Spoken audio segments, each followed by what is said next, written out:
எக்காலத்தை கேட்கவே தினம் எந்த சின்ன உள்ளம் மேங்குதே.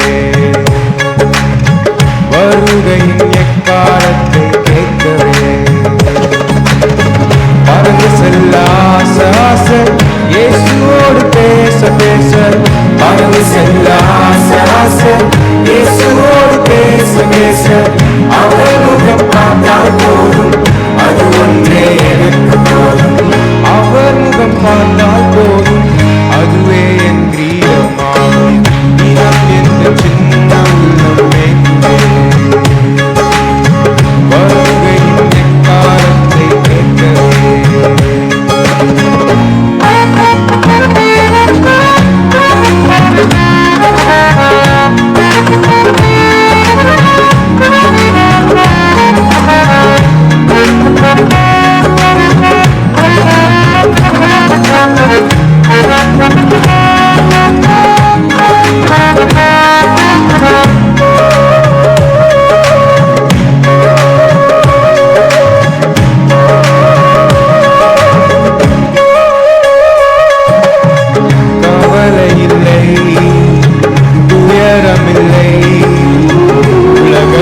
கஷ்டம் நீ எனக்கு இல்லை. கவலை இல்லை துயரமில்லை. உலகத்தின் கஷ்டம் நீ எனக்கு இல்லை. சிங்காசனம் முன்பே நின்று அல்லேலூயா பாட்டு பாடி. சிங்காசனம் முன்பே நின்று அல்லேலூயா பாட்டு பாடி. ஆனந்த கீதம் ஒன்றை சேர்ந்து பாடுவோம்.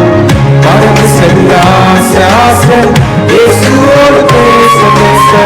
பறந்து செல்ல ஆசை ஆசை இயேசுவோடு பேச பேச.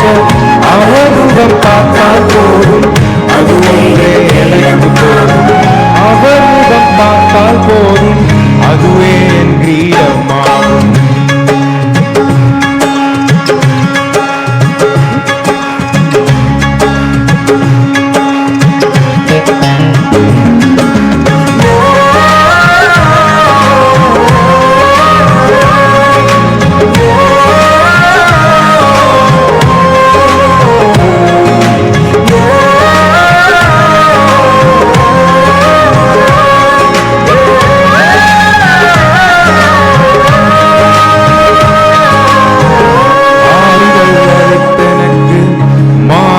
தந்தவரே உமக்காக வாழ என்றும் ஆசைப்படுகிறேன். ஆறுதல் அளித்தனக்கு மாறுதல் தந்தவரே உமக்காக வாழ என்றும் ஆசைப்படுகிறேன். வாடிய வேளையிலே தேடியே வந்தவரே. வாடிய வேளையிலே தேடியே வந்தவரே. அற்பமாயிருந்த என்னை சிற்பமாய் மாற்றினீரே. அல்லேலூயா பாட்டு பாடி விண்மீன்கள் கடந்து சென்று நேசரேசு மணியில் அமர்ந்து அப்பாவின் மாது சாய்வேன். அவர் முகம் பார்த்தால் போதும் அது ஒன்றே எனக்கு போதும். அவர் முகம் பார்த்தால் போதும் அதுவே என் கிரீடமாகும்.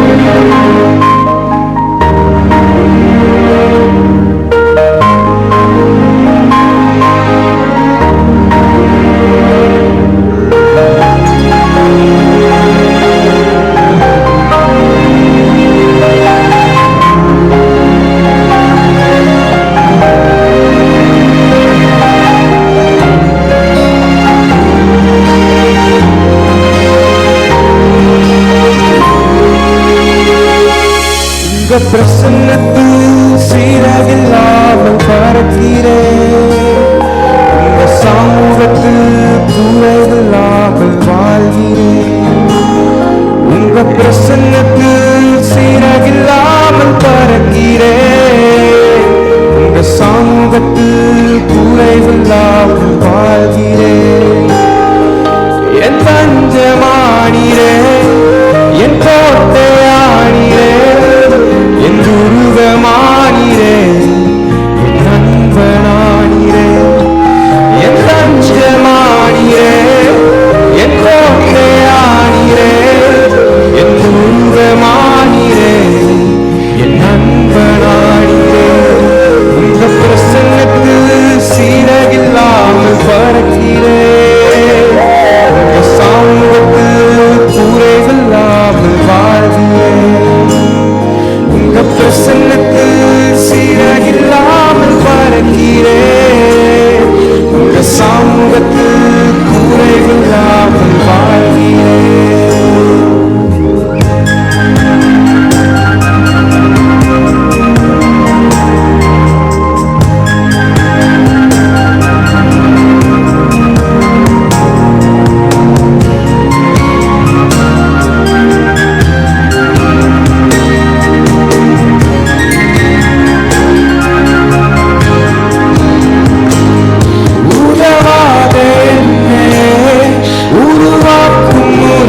வாழ்கிறேன். உங்க பிரசன்னத்தில் சீராகில்லாமல் பறக்கிறேன். உங்க சமூகத்தில் கூரையில்லாமல் வாழ்கிறேன்.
எனக்கு தெரியும் உங்களுக்கு இந்த பாட்டு இன்னும் பத்தலை, இன்னும் நிறைய பாட்டை அவர் பாடுவாரான்னு நீங்கள் காத்திருக்கீங்க தெரியும்.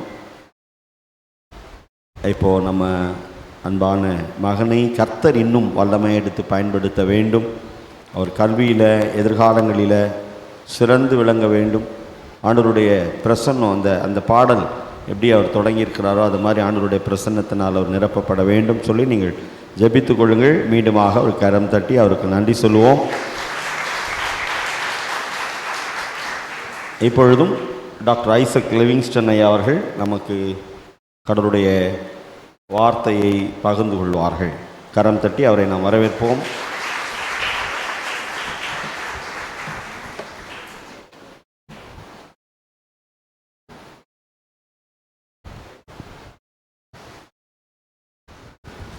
ஹல்லேலூயா, ஹல்லேலூயா.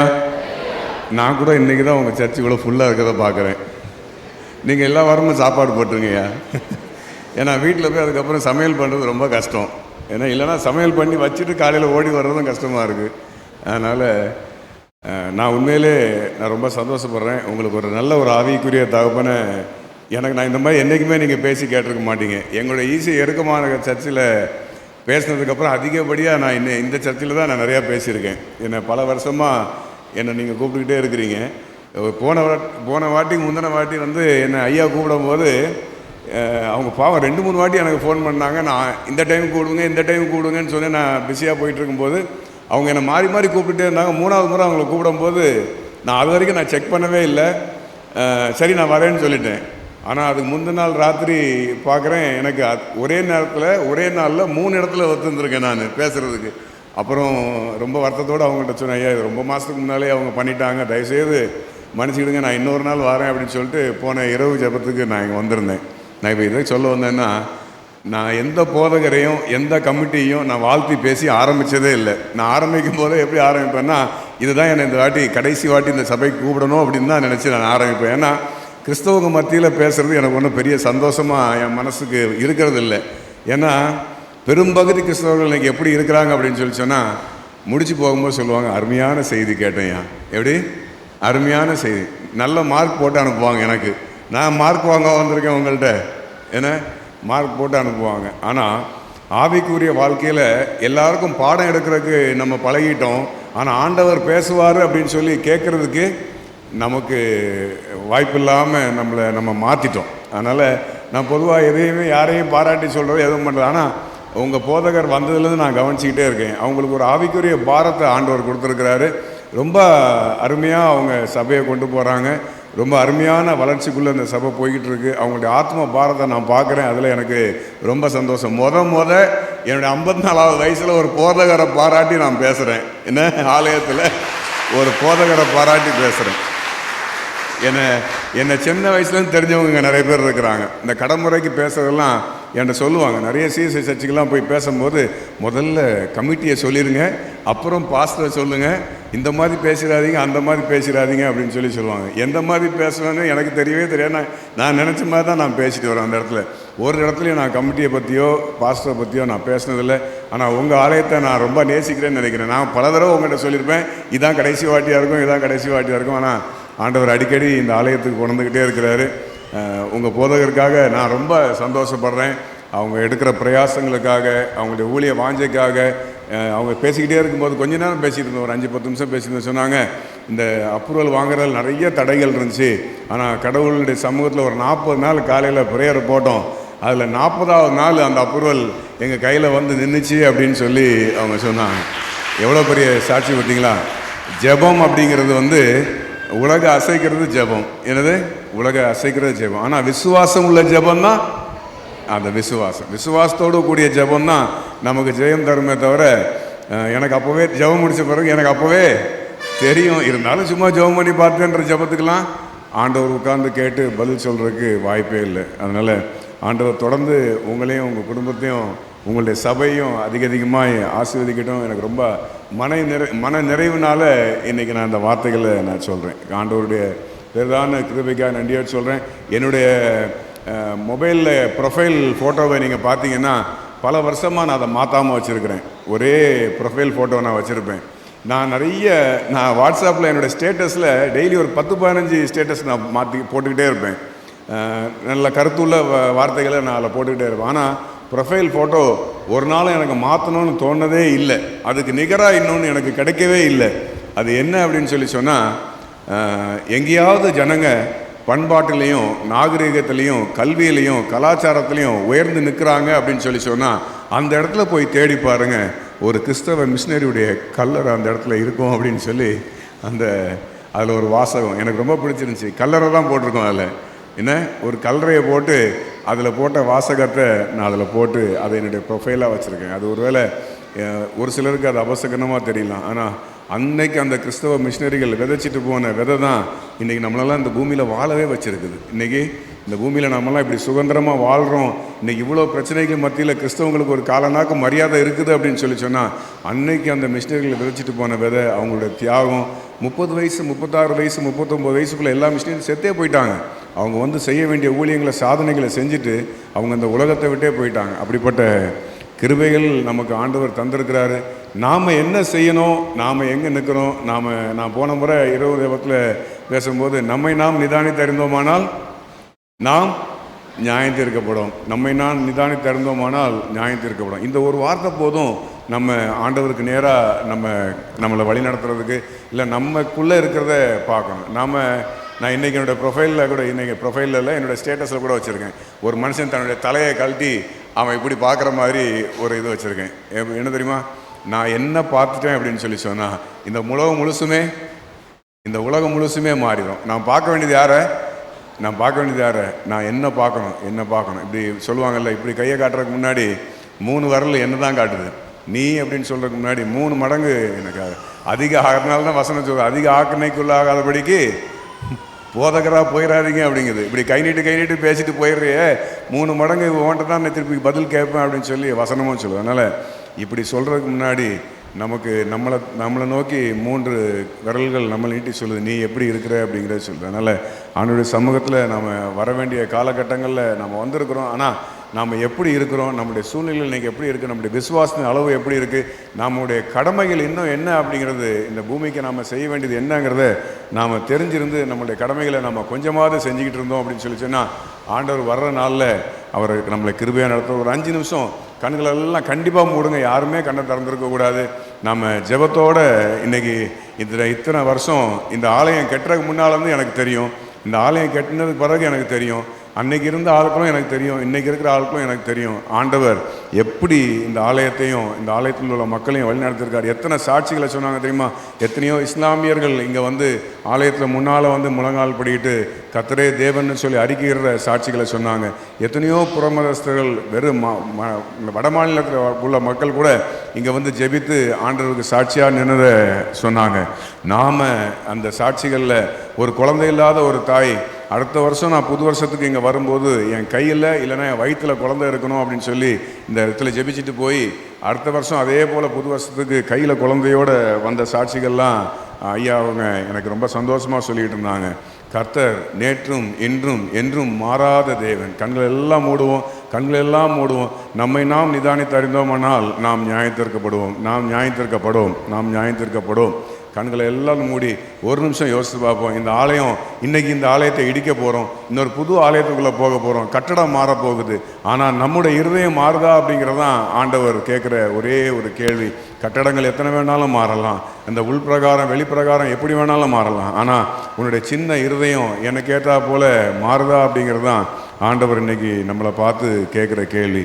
மண்ணான என்னையே உம் கண்கள் கண்டதே. எவ்வளோ அருமையாக நம்ம கரங்களை தட்டி பாடணும். தினம் எந்தன் சின்ன உள்ளம் ஏங்குதே வருகையின் எக்காலத்தை கேட்கவே. தினம் எந்தன் சின்ன உள்ளம் ஏங்குதே வருகையின் எக்காலத்தை கேட்கவே. பறந்து செல்ல ஆசை இயேசுவோடு பேச அவர் முகம் பார்த்தால் போதும், அது ஒன்றே எனக்கு போதும். அவர் முகம் பார்த்தால் போதும், அதுவே என் கிரீடமாகும். கவலை இல்லை, உலகத்தின் கஷ்டம் இனி எனக்கு இல்லை. சிங்காசனம் முன்பாக நின்று அல்லேலுயா பாட்டு பாடி ஆனந்த கீதம் ஒன்றே சேர்ந்து பாடுவோம். ஆறுதல் அளித்தனக்கு மாறுதல் தந்தவரே, உமக்காக வாழ என்றும் ஆசைப்படுகிறேன். வாடிய வேளையிலே தேடியே வந்தவரே, அற்பமாயிருந்த என்னை சிற்பமாய் மாற்றினீரே. அல்லேலுயா பாட்டு பாடி விண்மீன்கள் கடந்து சென்று நேசரேசு மடியில் அமர்ந்து அப்பாவின் மார்பில் சாய்வேன். அவர் முகம் பார்த்தால் போதும், அது ஒன்றே எனக்கு போதும். அவர் முகம் பார்த்தால் போதும், அதுவே என் கிரீடமாகும். எப்படிப்பட்ட வார்த்தைகள்! அவர் முகத்தை நாம் பார்க்கணும். விண்மீன்கள் கடந்து சென்று அவருக்கு பக்கத்தில் போய் அவருடைய மடியில் நான் உட்காரணும். அல்லேலுயா பாட்டு அவர் கூட உட்கார்ந்து நாம் பாடணும். ஆண்டவர் நமக்கு அந்த கிருபையை நமக்கு செய்யணும். இன்றைக்கி அவருடைய வேதத்தின் கடைசி நாட்களில் நாம் இருக்கிறோம் அப்படிங்கிறது கூட இன்றைக்கி நிறைய பேருக்கு புரியாத அளவுக்கு இருதய கடினத்தை பிசாசானவன் உண்டாக்கிட்டான். இன்றைக்கி நாம் கடைசி நாளில் தான் வாழ்கிறோன்னு சொல்லி புரிந்து கொள்ளக்கூட முடியாத அளவுக்கு இன்றைக்கி பிசாசானவன் அப்படி ஒரு கடின இருதயத்தை இன்றைக்கி ஜனங்களுக்குள்ளே கொடுத்துட்டான். அது பொய்யான வாழ்வையே மெய்யாக மாற்றுகிற ஒரு தேவன் நமக்கு இருக்கிறார். பொய்யான வாழ்வை மெய்யாக மாற்றுகிற ஒரு தேவன் இருக்கிறார். மண்ணான நம்மை அவர் கண்கள் கண்டது தான் இன்றைக்கி உலகத்தில் பாக்கியம். மண்ணான நம்மை அவர் கண்கள் கண்டது தான் இந்த உலகத்தில் பாக்கியம். கர்த்தருடைய கிருபைக்காக அவருடைய இரக்கத்துக்காக ஒரு புது வருஷத்துக்குள்ளே நாம் வந்திருக்கிறோம். இன்றைக்கி ஒரு 7ஆம் தேதியில் நாம் இருக்கிறோம். எத்தனையோ வருஷங்களை நம்ம கதையை போல் கழித்து போட்டிருக்கிறோம். ஆண்டவரே, எனக்கு நீங்கள் இந்த வருஷத்தை எத்தனை கிருபையாக நீங்கள் எனக்கு தந்திருக்கிறீங்கப்பா. எத்தனையோ பேர்கள் இந்த உலகத்தில் எவ்வளோ பெரிய பெரிய ஆட்கள்லாம், செல்வந்தர்கள்லாம், கோடிக்கணக்கில் பணம் வச்சுருக்கவங்களுக்கெல்லாம் அங்கே தங்களுடைய வாழ்க்கையை தக்க வைக்க முடியாமல், தங்கள் உயிரை காப்பாற்றி கொள்ள முடியாமல் இந்த உலகத்தை விட்டு போயிட்டாங்கய்யா. என்னையும் நீங்கள் வச்சுருக்கிறீங்களே, எதுக்காக வச்சுருக்கிறீங்க அப்படின்னு சொல்லி நம்ம ஆண்டவருடைய சமூகத்தில் ஒரு விஷயம் நம்ம நோக்கி பார்ப்போம். ஆண்டவர் ஒருவேளை நமக்கு இறங்கினார் அப்படின்னு சொல்லி சொன்னால் அவருடைய ஒரு பார்வை போதும். அவருடைய ஒரு பார்வை அந்த சகைவை அவருடைய வாழ்க்கையே தலைகீழாக மாற்றி போயிடுச்சு. நிறைய பேர் சொல்லுவாங்க, சகைவு ஆயக்காரன், அவன் வரி வசூல் பண்ணுறவன், அநியாயக்காரன், அவன் ஒரு நீதி இல்லாதவன், நியாயம் இல்லாதவன் அப்படின்னு சொல்லுவாங்க. அவனை வீட்டுக்கு அழைக்கும் பொழுது, உன் வீட்டில் இன்றைக்கி நான் தங்கணும்னு சொல்லும்போது ஆண்டவரோடு அவன் வீட்டுக்கு சந்தோஷமாக ஓடி போன உடனே சொல்கிறான், நான் யாருக்கிட்டையாவது தப்பாக வாங்கியிருந்தேன்னா 4 மடங்கு நான் திருப்பி தரேன் அப்படின்னு சொல்லி அவன் முதல்ல ஒரு வாக்குறுதி கொடுக்குறான். 4 மடங்கு திருப்பி தரேன்னு சொல்கிறான். சொத்தில் பாதியை நான் ஏழைக்கு கொடுக்குறேன் அப்படின்னு சொல்கிறான். அப்படி ஒரு வேளை இன்றைக்கி அப்படி ஒரு வாய்ப்பு இருந்து தவறாக சம்பாதித்த பணத்தை 4 மடங்கும் சொத்தில் பாதியும் கொடுக்கணுன்ற ஒரு சூழ்நிலை வந்தால் நிறைய பேருக்கு இன்றைக்கி தெரு கூட கிடைக்காது. ரோட்டில் படுக்கிற கூட வாய்ப்பு இல்லாத அளவுக்கு இன்றைக்கி பாவங்களும் அக்கிரமங்களும் பெருகி போய் இந்த ஊர் இருக்குது. ஆனால் சகேயு உத்தமனாக இருந்தனால தான் அவ்வளோ தைரியமாக சொன்னான். நம்ம அடுத்தவங்கள பார்க்குறதுக்கு முன்னாடி நமக்கு ஆண்டவர் பாராட்டிருக்க கிருபைகளை நாம் எண்ணி பார்க்கணும். அவர் முகம் பார்க்கணும்யா, அவர் முகம் பார்க்கணும். ஒரு அருமையான பாடல் உண்டு, அழகாய் நிற்போர் வரிசையில் நான் போய் ஒரு நாள் எப்படியாவது நின்றுணுமே, அழகாய் நிற்போர் வரிசையில் ஒரு நாள் நின்றுடவே இயேசுதேவா அருள் புரியும் அப்படின்னு சொல்லி ஒரு அருமையான பாடல் உண்டு. அழகாய் நிற்கும் யார் இவர்கள், அந்த பாடலில் இப்படி ஒரு அருமையான வரி உண்டு. அந்த அழகான வரிசையில் போய் நாம் நிற்கலை அப்படின்னு சொன்னால் நாம் தோற்று போனவங்களாயிரும். நம்முடைய வாழ்க்கையின் ஒரே ஒரு அர்த்தம், ஒரே ஒரு லட்சியம், நாம் கடைசியில் இந்த பூமியில் கண்ணு மூடும் பொழுது ஆண்டவருடைய பரலோகத்துக்கு பறந்து போய் அவருடைய மார்பிலையும் மடியிலையும் உட்காரணும் அப்படிங்கிறது தான் நம்மளுடைய ஒரே ஆசை.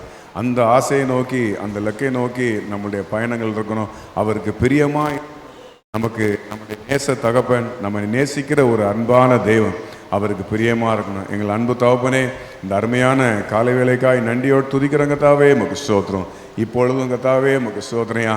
இந்த கத்தாவே இந்த வருடத்தின் முதல் வார ஞாயிற்றுக்கிழமையில் கத்ததாமே எங்களை கொண்டு வந்து நிறுத்தியிருக்கிறீங்க ஏசப்பா. இந்த நாளில் இந்த ஆலயத்தை கத்தாவே, பெரிய ஆலயத்தை கத்தாவே இடித்து ஒரு புதிய ஆலயத்துக்குள்ளே போக போகிறதுக்காக, கட்டுமான வேலைக்குள்ளே போகிறதுக்காக கத்தர் கிருபை பாராட்டியிருக்கீங்கப்பா, நமக்கு ஸ்தோத்திரம். இன்னைக்கு உலகத்தில் எத்தனையோ பகுதியில் மக்களுக்கு ஒரு மரத்து நிழலில் கூட போய் ஆராதிக்க முடியாத ஒரு பரிதாப நிலைமையில் இருக்கிற நாட்களில் ஏசப்பா எங்களுக்கு இப்படி ஒரு அருமையான வாய்ப்பை தந்து, ஒரு நல்ல கட்டடத்தை தந்து, நல்ல ஒரு இருக்கையை தந்து, நல்ல ஃபேன் காற்றை தந்து, குளிர்ச்சியான ஒரு மத்தியான வேலையை எங்களுக்கு தந்து எங்களுக்கு ஆராதிக்கிற கிருபை பாராட்டியிருக்கீங்க. எத்தனையோ பேர் குகைக்குள்ளேயும் மலையிலையும் போய் ஓடி போய் காடுகளுக்குள்ளேயும் போய் ஒளிஞ்சிருந்தது இந்த தேசத்தில் எங்கள் கண்களால் நாங்கள் பார்த்தோம்யா ஏசப்பா. வட இந்தியாவில் கத்தாவே 2 மாதத்துக்கு முன்னால் நடந்த கலவரங்களை நாங்கள் நினச்சி பார்க்குறோம். ஜனங்களை மலைகள்லேருந்து ஓட துரத்தி காடுகளுக்குள்ளே போய் ஒளிஞ்சு தங்களை உயிரை காப்பாற்றி அங்கே போய் முழங்கால் பட்டி ஜெபிச்சதெல்லாம் நாங்கள் பார்த்தோம்யா ஏசப்பா. எங்களுக்கு நீங்கள் எவ்வளோ கிருபையான தெய்வம், எவ்வளோ இரக்கம் பாராட்டுகிற தெய்வம், எப்படிப்பட்ட ஒரு நல்ல தகப்பன் கத்தாவே. உங்களுக்கு ஸ்தோத்திரம். எங்களுக்கு ஏதோ எங்கள்கிட்ட எதிர்பார்க்குறீங்களையா, அந்த எதுன்னு நாங்கள் தெரிந்து உமக்கென்று செயல்பட கத்தர் எங்களுக்கு கிருபை பாராட்ட முடியாது உங்களை பார்த்து செபிக்கிறோம் கத்தாவே. ஏதோ வாழ்ந்தோம், ஏதோ எங்களுடைய கடமைகளை செய்தோம், ஏதோ இந்த உலகத்தில் எங்கள் கண்ணை மூடணும்னு சொல்லி இருக்காதபடிக்கு நாங்கள் இந்த உலகத்தை விட்டு போகும்போது அந்த பரம்பொருளின் நிச்சயத்தோடு, பரம பொருளின் நிச்சயத்தோடு நாங்கள் கடந்து செல்ல எங்களுக்கு நீங்கள் கிருபை தர முடியாது உங்களை பார்த்து செபிக்கிறோம் கத்தாவே. ஸ்தோத்திரம். எல்லாவற்றையும் நீங்கள் பொறுப்படுத்துக்கலுங்க, நீங்கள் பேசுங்க, நாங்கள் கேட்குறோம். இயேசு நாமத்தை ஜெபிக்கிறோம் எல்லாருமே பிதாவே, ஆமென் ஆமென். உங்கள் எல்லாருக்கும் ஆண்டவராக இயேசு கிறிஸ்து நாமத்தினாலே மீண்டும் ஒரு விஷயம் என்னுடைய வாழ்த்துதலையும் புத்தாண்டு வாழ்த்துதலையும் காலை நன்றியும் உங்களுக்கு தெரிவித்துக் கொள்கிறேன். ஆண்டவர் தாமே உங்களோடு இருந்து உங்களை ஆசீர்வதிப்பாராக. கர்த்தர் ரொம்ப நல்லவர், கர்த்தர் ரொம்ப ரொம்ப நல்லவர். நம்ம மேலே கிருபை பாராட்டுகிற தேவன், இரக்கம் பாராட்டுகிற தேவன். நீங்கள் இன்றைக்கி ஒரு பெரிய ஆலயத்தை நம்ம கட்ட போகிறோம். எனக்கு ஒரு ஆசை என்ன தெரியுமா, கிறிஸ்தவங்க ஒரு 10 குடும்பமோ 20 குடும்பமோ 100 குடும்பமோ ஒரு ஆலயத்தில் இருக்கிறாங்க அப்படின்னா நீங்கள் ₹1 கூட வெளியிலேருந்து கலெக்ட் பண்ணக்கூடாது. நான் அதுக்கு எதுக்கும் சொல்லலை. என்கிட்ட ஒரு காசு கூட என்கிட்ட கேட்கல. உங்கள் போதர்கிட்ட நான் இன்றைக்கி வரைக்கும் 10 ரூபா கூட காணிக்க கூட கொடுத்ததில்லை. நான் சொல்கிறேன், நீங்கள் ₹1 கூட கலெக்ட் பண்ணக்கூடாது. நான் ஒரு 4-5 வருஷத்துக்கு முன்னாலாம் ஒரு சர்ச்சு கட்டுறேன்னு என்கிட்ட வரும்போது நான் ரொம்ப சந்தோஷமாக கொடுப்பேன். ஒரு நாள் ஆண்டவர் என்கிட்ட பேசினார். நான் சொல்கிறதுக்கு ஒரு வகையிலையும் நான் தகுதி இல்லாதவன். நான் அப்படி ஒரு நாளும் சொல்கிறதும் கிடையாது. ஒரு நாள் என் மனசில் உட்காந்து நான் யோசிச்சுட்டு இருந்தேன். அப்போ யோசிக்கும் போது நான் இப்போ ஒரு வீடு கட்டுறேன் அப்படின்னு சொல்லி சொன்னால், நான் உங்கள்கிட்டலாம் வந்து எனக்கு வீடு கட்டுறேன் காசு கொடுங்கன்னு கேட்டால் நீங்கள் என்ன நினைப்பீங்க? யோசிச்சு பாருங்க. ஒரு முறை அப்படி ஒரு கூட்டமாக நம்ம சவுத் சைட்லேருந்து வந்திருந்தாங்க. ஒரு 10-15 பேர் பெரிய பெருங்கூட்டமாக வந்திருந்தாங்க.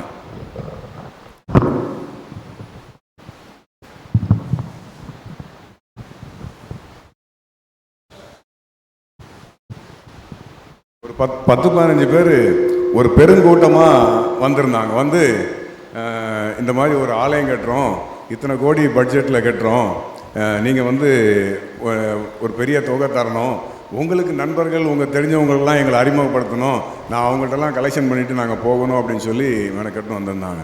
எனக்கு கொஞ்ச நேரம் அப்படி யோசிச்சுட்டு அவங்கள்ட்ட சொன்னேன், ரொம்ப சந்தோஷம், நான் ஒரு வீடு கட்ட போகிறேன். எப்படி? நான் ஒரு வீடு கட்ட போகிறேன். அது ஒரு 3 கோடியிலேருந்து 4 கோடி வரைக்கும் செலவாகும். நிறைய செலவாகிறதுனால நான் கூட ஒன்று யோசித்தேன், நம்ம கிறிஸ்தவங்கிட்டலாம் போய் கொஞ்சம் காசு கேட்டு கொஞ்சம் கொஞ்சம் காசு கேட்டு அந்த வீட்டை கொஞ்சம் ஈஸியாக கட்டிடலாமே அப்படின்னு சொல்லி நினச்சேன். அதனால் இப்போ நான் முதல்ல உங்கள்கிட்ட கேட்குறேன், நீங்கள்லாம் பார்த்து 15 பேர் வந்திருக்கீங்க, ஏதாவது பார்த்து நான் வீடு கட்டுறது கொடுத்துட்டு போங்க அப்படின்னு சொன்னேன். உண்மையாக நான் நடந்தது தான் சொல்கிறேன். ஏன்னா நீங்கள்லாம் பார்த்து ஏதாவது கொடுத்துட்டு போங்க அப்படின்னு சொல்லி சொன்னேன். உடனே எல்லோரும் அப்படியே பேய் அரைஞ்ச மாதிரி அமைதியாக உட்காந்துருந்தாங்க.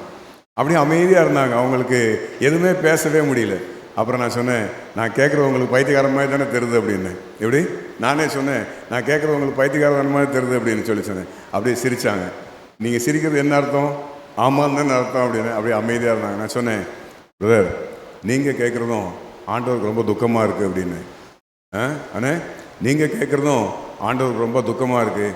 எப்படி நான் என் வீட்டை கட்டுறதுக்கு நான் போய் இன்னொரு இடத்துல காசு கேட்க முடியாதோ, எனக்கு சம்மந்தமில்லாத ஆள்கிட்ட போய் எனக்கு காசு தான் நான் கேட்குறதுக்கு எனக்கு உரிமை இல்லையோ, அதே போல் நீங்கள் ஆராதிக்கிற தேவன், உங்களை வாழ வச்ச தேவன், உங்களை இன்றைக்கி அழகுபடுத்தி வச்சுருக்கிற ஒரு தேவனுக்கு நீங்கள் போய் ஆலயம் கட்டுறதுக்கு ஊராக போய் பஸ் ஏறி ட்ரெயின் ஏறி வந்து நீங்கள் கலெக்ஷன் பண்ணுறீங்களே, இது ஆண்டவருக்கு எவ்வளோ துக்கமாக இருக்கும் தெரியுமா?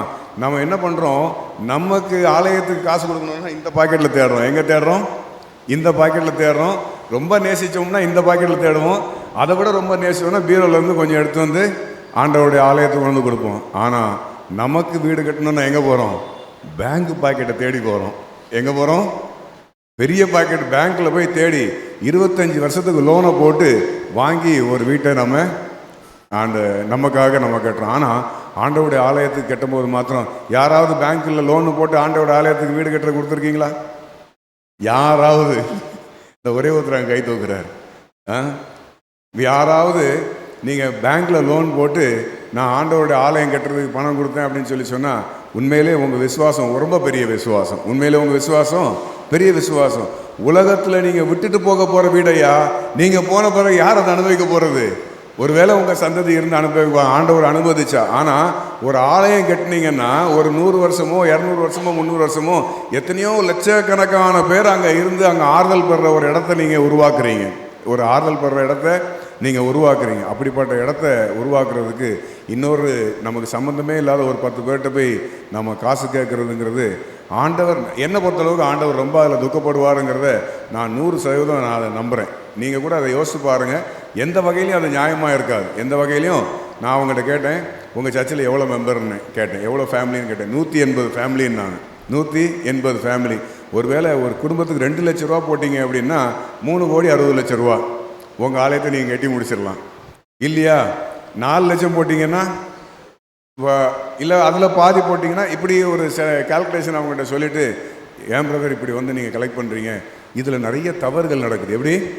இதில் தான் நிறைய தவறுகள் நடக்குது. அதை விட நீங்களே எழும்பி உங்கள் ஆலயத்தை கட்டி முடிச்சிட்டிங்கன்னா, இங்கே பாருங்கள், பிதாவை எங்கும் தொழுது கொள்கிற காலம். நீங்கள் மரத்தடியில் தொழுது கொண்டீங்கன்னா அங்கே வரமாட்டேன்னு சொல்கிறதுக்கு அவர் ஒன்றும் இல்லை. உனக்கு வசதி இருந்தால் நீ அங்கே தொழுது கொண்டீங்கன்னா அவர் அங்கே வரப்போகிறாரு. இல்லை ஓடு வீடு கட்டுங்க உங்கள் வசதிக்கு ஏற்ற மாதிரி, இல்லை ஓலையில் கட்டுங்க, இல்லை ஓடு போட்டு கட்டுங்க, இல்லை மாடி எப்படி கட்டுமோ கட்டுங்க. ஆனால் பக்கத்து தெருவில் ஒரு கோயில் கட்டியிருக்கான், அவன் 20 அடி கோபுரம் வச்சுருக்கான். நான் 200 அடி கோபுரம் வைக்கங்கிற போதே அங்கே ஆண்டவருக்கு வர்றதுக்கு முதல் வாசலை அடைக்கிறீங்க. எங்கே முதல் வாசல் எங்கே அடைக்கிறீங்க? ஆண்டவருக்கு அவனை விட நான் பெரிய கோபுரம் கட்டணும் அப்படிங்கும் போதே அந்த மேன்மைக்கு முன்னானது பெருமை உள்ளவர்களுக்கு விட்டுட்டுமே. யாரை உள்ள கூப்பிடுறதுக்கு ஆலயம் கட்டுறோமோ முதல்ல அவரே உள்ள வர முடியாத மாதிரி அடைச்சிடுறோம். அடைச்சிட்டு ஒரு ஆலயத்தை கட்டி இங்கே அவர் தான் வந்து வாசம் பண்ணுறாராம். எப்படி நம்மளே சொல்லிக்குவோம், அவர் தான் இங்கே வாசம் பண்ணுறாரு, இங்கே இருக்கிற ஜெபத்தை அவர் கேட்குறாரு அப்படின்னு சொல்கிறதுக்கு முன்னாடி நம்ம இருதயம் நறுங்குண்டதும் நறுங்குண்டதுமான இருதயத்தை நீர் உங்கள் வஸ்திரங்களை அல்ல உங்கள் இருதயத்தை கிழிச்சு போட்டுருங்கய்யா. உங்கள் இருதயத்தை கிழிச்சு போட்டுருங்க. உங்கள் வஸ்திரங்களே அல்ல உங்கள் இருதயத்தை கிழித்து தேவனிடத்தில் திரும்புங்கள். அப்போது எப்படி நம்ம ஆலயம் கட்டணும் அப்படிங்கிறதுல முதல்ல நல்ல ஒரு தெளிவு நமக்கு மனசில் வேணும். நமக்கு எந்த பெருமையோ எந்த சந்தோஷமோ எந்த ஒரு உலக பிரகாரமான காரியங்களோ ஆலயம் கட்டுறதுல நமக்கு உள்ளே வந்து நிற்கக்கூடாது. எப்படி? ஆலயம் கட்டல் நமக்குள்ளே வந்து இப்போ பாருங்கள், இது வந்து மணி 1 ஆகிட்டு.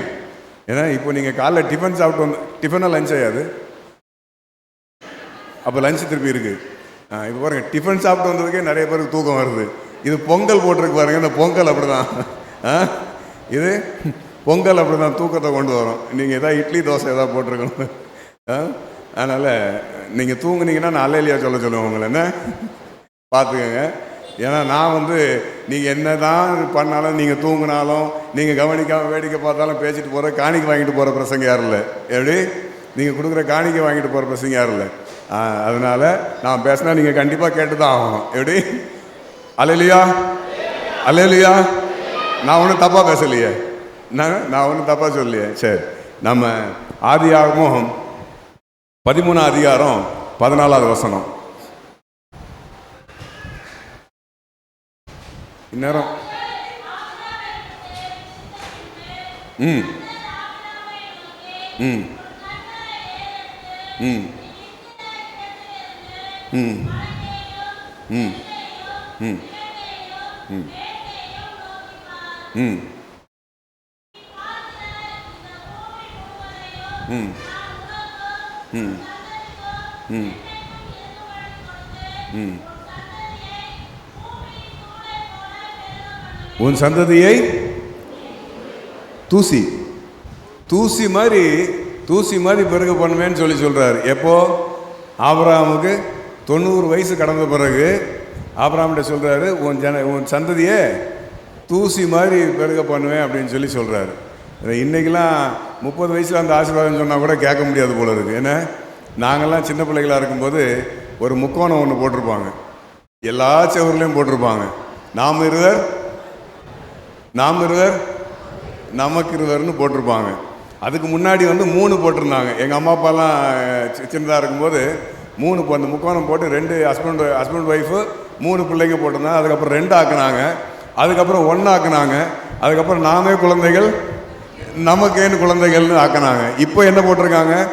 எந்த பக்கம் செவரை பார்த்தாலும், எந்த பக்கம் என்ன இருக்கு, இந்த என்ன சொல்றது, இந்த கருத்தருக்கு மையங்கள் இன்னைக்கு.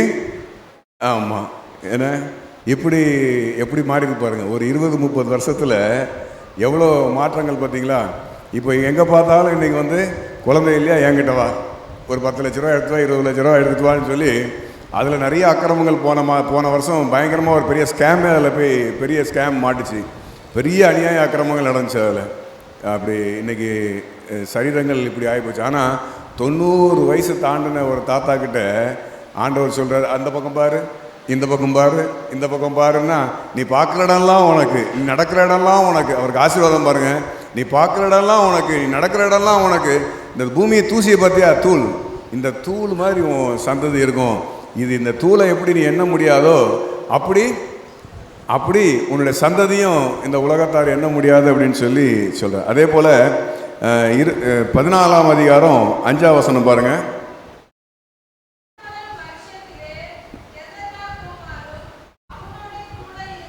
ஏமா இல்லை, நான் சரியாக தானே சொன்னேன். ஓ சாரி, 15:5.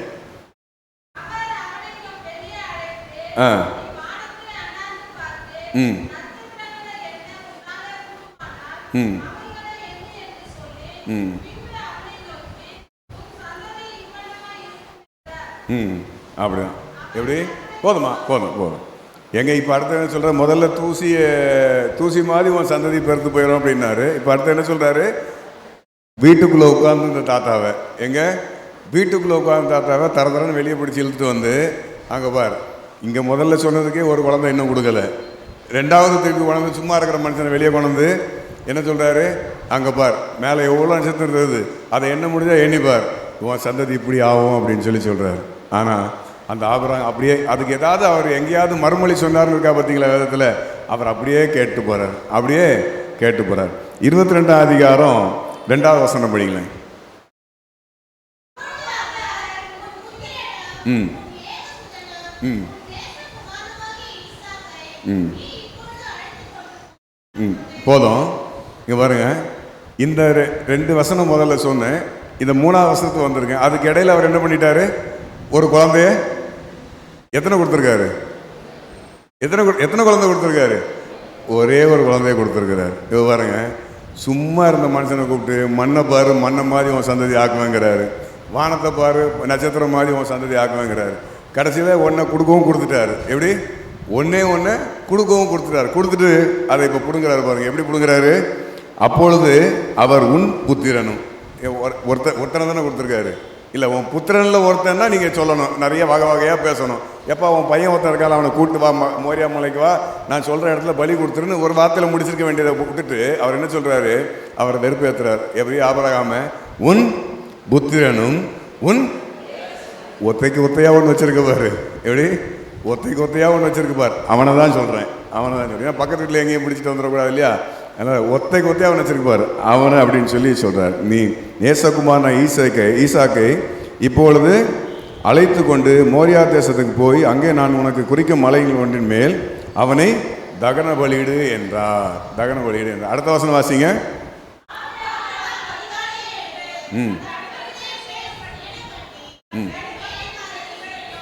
எக்கோ ஆகுது.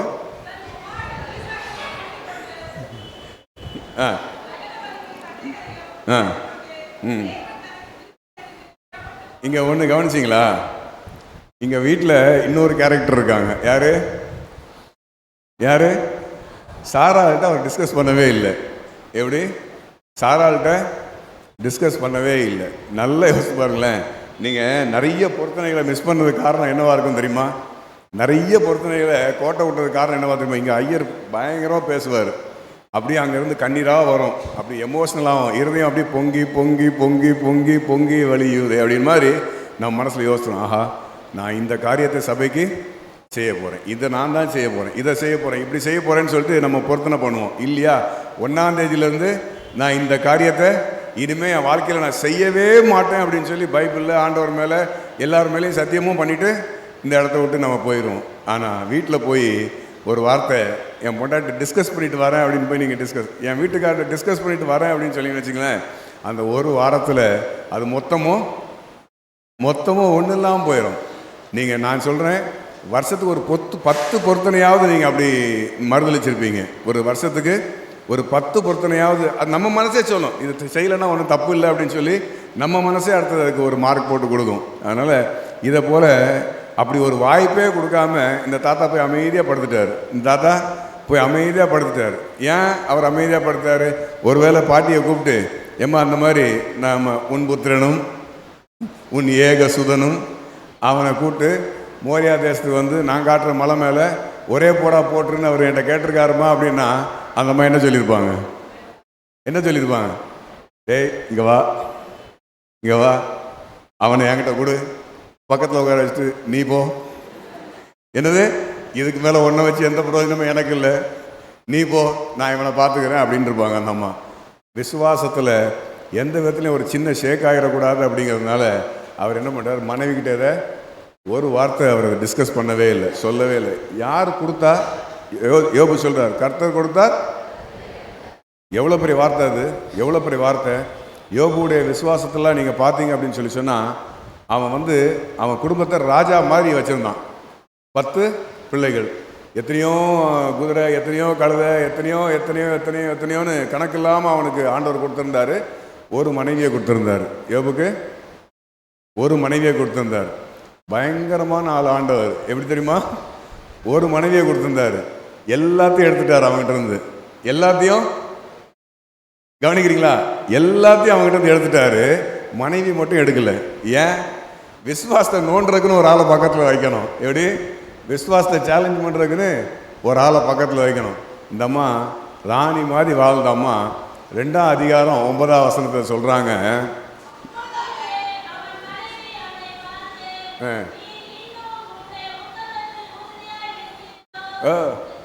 எப்படி பார்த்தீங்களா? அந்த குரலை பார்த்தீங்களா? என்னையா இன்னும் நீர் அப்படியே உத்தமராக இருக்கிறோ அப்படி படிங்க. போயா எப்படி நம்ம இன்னைக்கு லாங்குவேஜில் சொல்லணும், போயா நீயும் இனிமேல் ஒன்றுத்துக்கு ஆக மாட்ட, ஆந்தாலும் ஒன்றுத்துக்கு ஆக மாட்டார். அவரையும் ஒரு சாபம் போட்டுட்டு நீயும் போய் எங்கேயா போய் நாண்டுக்கிட்டு சாவு அப்படி தானே சொல்லுது அந்த வசனம். அப்படி தானே சொல்லுது. 2ஆவது அதிகாரம் 9ஆவது வசனத்தில் ஒரு ராணி மாதிரி வாழ்ந்த ஒரு சகோதரி, அந்த மனுஷன் ரோட்டில் விழுந்து சாம்பலில் விழுந்து அந்த ஓட்டை எடுத்து கையில் சொரிய முடியாமல் அந்த புண்ணை, நமக்கு ஒரு புண்ணு வந்தால் தெரியும், அப்படியே சொரிய சுகமாக இருக்கும்.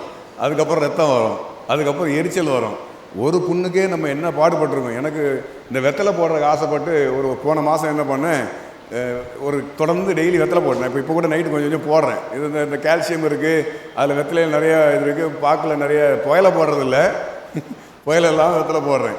அப்போ ராத்திரி போடும்போது ஒரு நாள் என்ன பண்ணேன், வெத்தலையில் சுண்ணாம்பு நிறையா தடவிட்டேன். நிறையா தடவுனா இந்த உதறு நாக்கு கீழே இந்த கண்ணம் இன்னும் எல்லாம் புண்ணாகி போச்சு. ஐயோ, ஒரு சுடு தண்ணி குடிக்க முடியல, ஒரு காஃபி குடிக்க முடியுது, அதாவது காரமாக எதுவும் சாதாரணமாக கூட எதுவுமே சாப்பிட முடியல. ஒரு வாரம் நான் பட்ட கஷ்டம் அவ்வளோ பெரிய கஷ்டம்.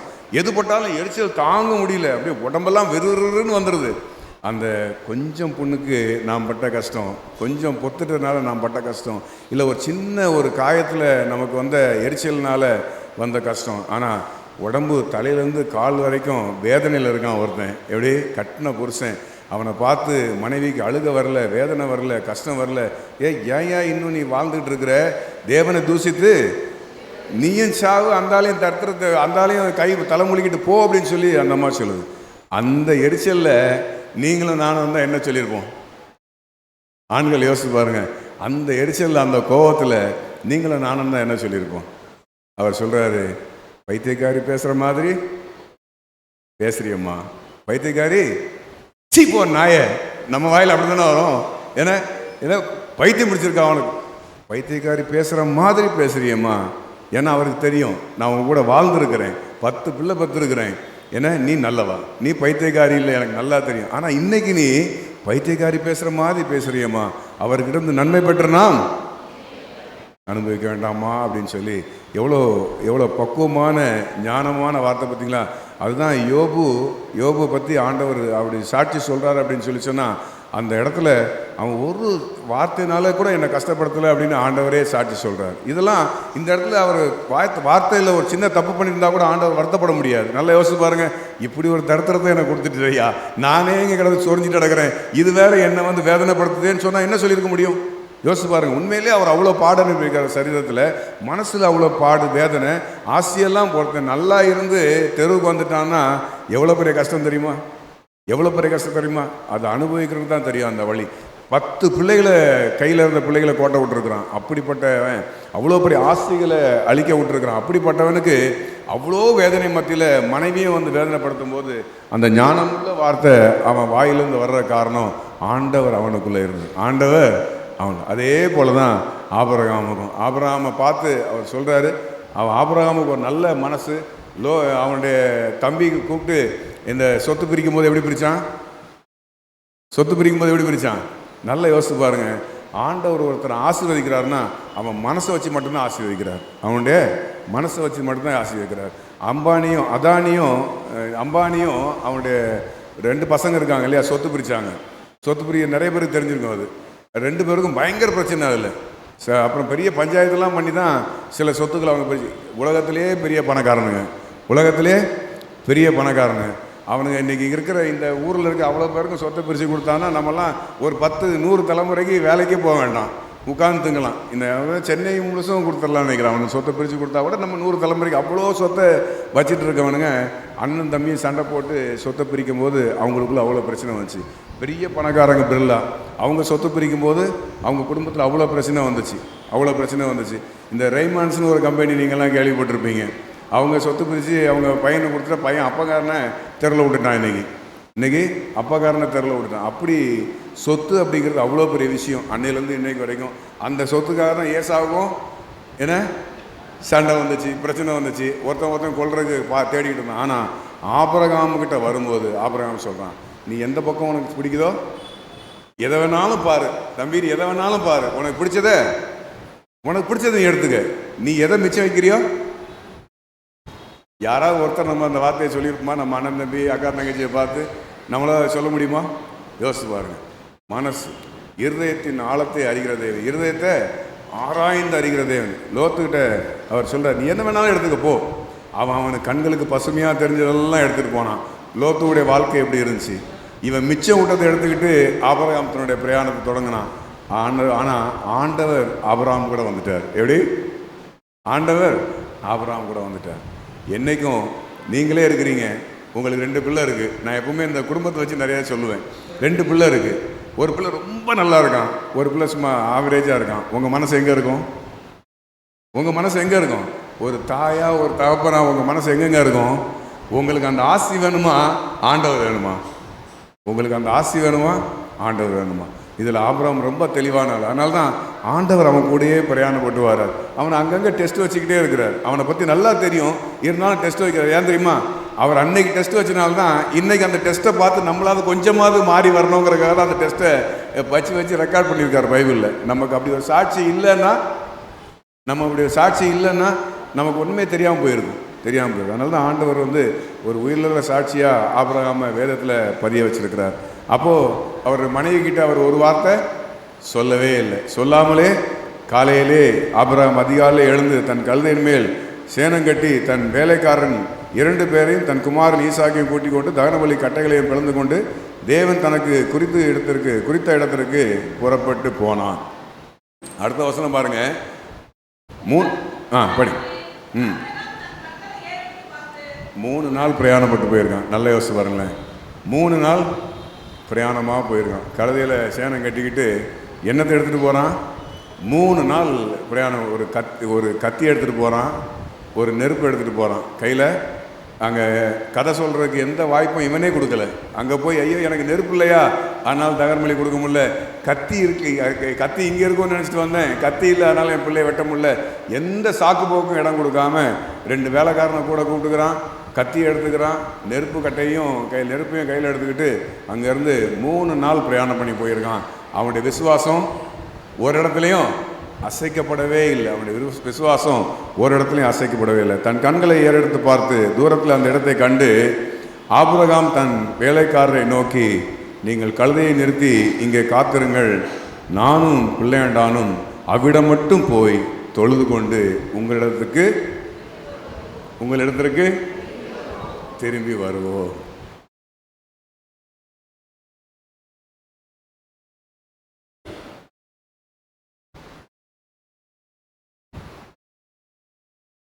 ஆண்டவருடைய விசுவாசம் ஒன்று, ஆபிரகாமுடைய விசுவாசம் ஒன்று.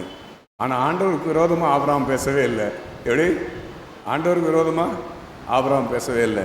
அவன் அப்படியே ஒரு ஃப்ளோவில் சொல்கிறான், நானும் பிள்ளையாண்டானும் அவ்விடம் மட்டும் போய் வருமையா வருவோம்னு சொல்லிட்டு அந்த இடத்துல அவன் கிளம்பி போகிறான். அப்பொழுது ஆபிரகாம் தன் வேலைக்காரரை நோக்கி, நீங்கள் கழுதையை நிறுத்தி இங்கே காத்திருங்கள், நானும் பிள்ளையாண்டானும் அவ்விடம் மட்டும் போய் தொழுது கொண்டு உங்களிடத்திற்கு திரும்பி வருவோம் என்றான். ஆபிரகாம் தகனபலிக்கு கட்டையை எடுத்து தன் குமாரனாக ஈசாக்கின் மேல் வைத்து தன் கையில் நெருப்பையும் கத்தியையும் எடுத்துக்கொண்டு இருவரும் கூடி போனார்கள். இப்போ யார்? வேலைக்காரன் நிறுத்தியாச்சு, கழுதையை நிறுத்தியாச்சு. மலை மேலே யார் ஏறா? ஆபிரகாமும் அவனுடைய மகனும் ஏகசுதனும் உன் புத்திரனும் ஏகசுதனுமாகிய ஈசாக்கை கூப்பிட்டுக்கிட்டு அவர் மேலே போகிறார். எடுத்துக்கொண்டு இருவரும் கூடி போனார். அப்பொழுது ஈசாக்கு தன் தாப்பனாகி ஆபிரகாமை நோக்கி, என் தகப்பனே என்றான். அப்பா, எங்கப்பா என்ன சொல்கிறான்? எங்கப்பா எங்கப்பா போகிறோம்? எங்க படிங்க. நோக்கி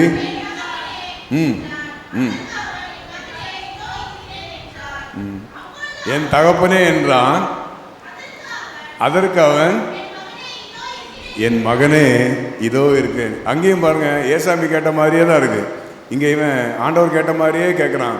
இவன் என்ன சொல்கிறான்? என் தகப்பனே அப்படிங்கிறான், என் மகனேங்கிறான். நல்ல யோசிச்சு பாருங்க.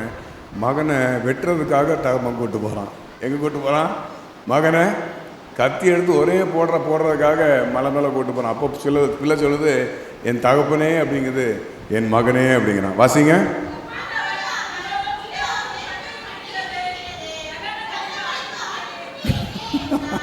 இல்லை, ஒரு ஆள் வாசிங்களேன், பாவம். இல்லை, ஒன்று செய்யலாம், இது நல்ல போட்டி. முதல்ல இவங்க வாசிக்கிட்டோம், அடுத்த வசனம் நீங்கள் வாசிங்க.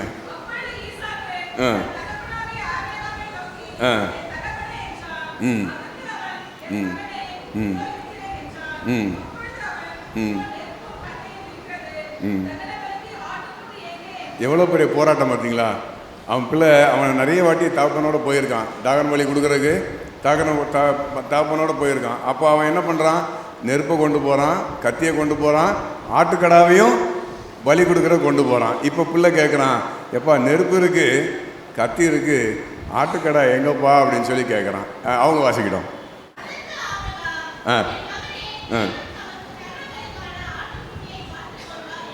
பாருங்க, எதுக்காக அந்த வார்த்தையை அப்புறம் சொன்னானோ தெரியாது. ஆனால் ஆண்டவர் அந்த வார்த்தையை கேட்டுக்கிட்டே இருக்கிறார். அவன் விரக்தியில் கூட ஒரு வார்த்தை பேசலை பாருங்க. அவனுடைய மூவெல்லாம் தெளிவாக இருக்குது, அவனுடைய வார்த்தைகளெல்லாம் தெளிவாக இருக்குது. தகன பலிக்கு ஆட்டுக்குட்டியே கர்த்தர் பார்த்து கொள்வார். படிங்க.